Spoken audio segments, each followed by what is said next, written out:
આ ન્યૂઝના પ્રાયોજક છે CSC બાલ વિદ્યાલયા. લાહોરી ઝીરા, હર કોઈ પીરા લાહોરી ઝીરા.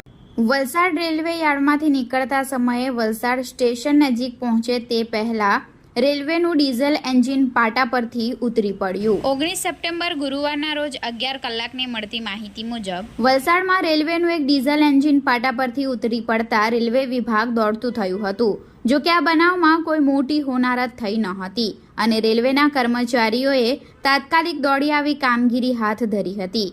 આ બનાવ અંગે સ્થળ પરથી મળતી વધુ વિગતો મુજબ વલસાડના રેલવે યાર્ડમાંથી આજે સવારના સુમારે રેલવેનું એક ડીઝલ એન્જિન મહારાષ્ટ્રના દહાણુ અન્ય એક ટ્રેનની મદદે જવા માટે વલસાડના રેલવે યાર્ડમાંથી નીકળતા સમયે વલસાડ સ્ટેશન નજીક પહોંચે તે પહેલા પાટા પરથી ઉતરી પડ્યું હતું, જેમાં એક્સિડેન્ટલ રિલીફ ટ્રેનને અન્ય એક એન્જિનની મદદથી આશરે 3 કલાકની ભારે જહેમત બાદ પાટા પર ચઢાવવાની કામગીરી રેલવે વિભાગ દ્વારા કરવામાં આવી હતી.